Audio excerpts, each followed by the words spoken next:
She's not pregnant. She has fibroids. She just looks pregnant. It's estimated that 80% of Black women will be diagnosed with fibroids by the age of 50.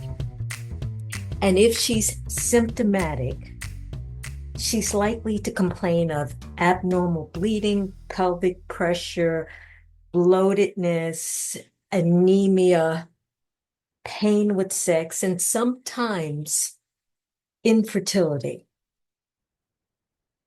And if she's like a lot of women, she will try to delay going to the gynecologist because maybe she doesn't want to hear that she needs surgery.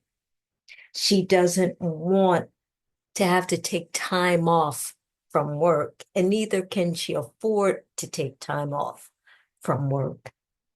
And she's just scared. She's just scared.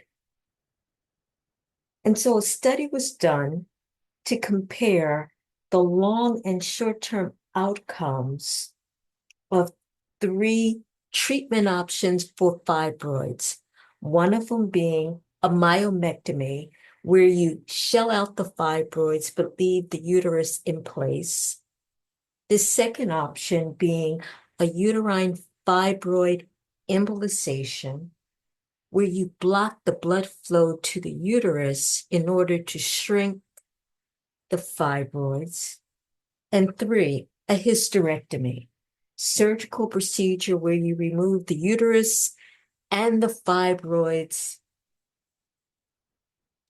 So this study was done comparing these three treatment options between November of 2015 and December of 2019.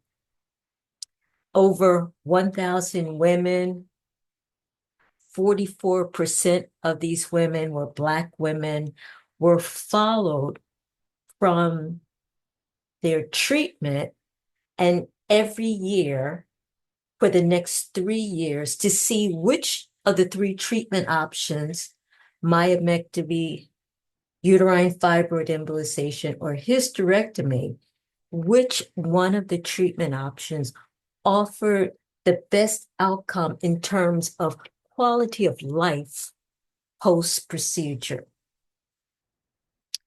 The results showed that after the procedure, for the first 2 years, all three treatment options were essentially equivalent. They all improved her quality of life. However, somewhere around that second year, for women who had had a myomectomy or a uterine fibroid embolization, some of the symptoms started to recur.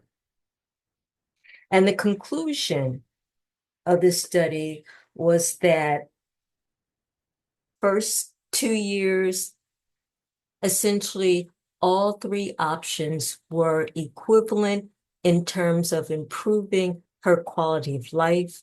Beyond that point, hysterectomy was associated with the greatest quality of life.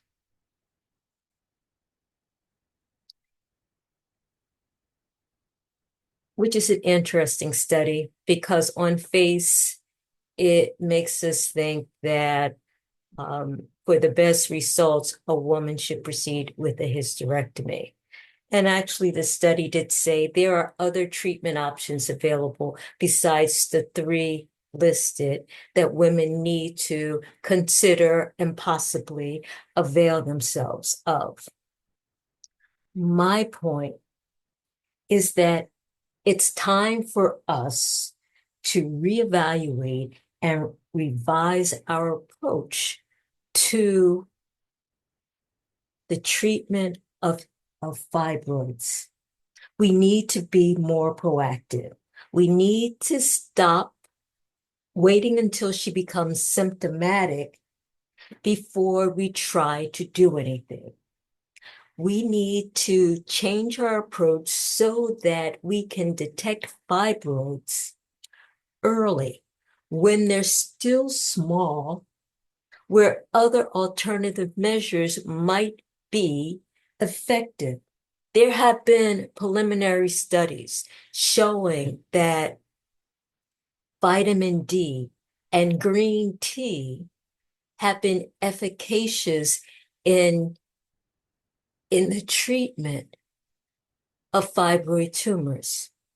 These studies are preliminary studies which need to be validated, but we can only do that if we commit to being more proactive about fibroid tumors. And so I'm saying to you ladies, don't wait.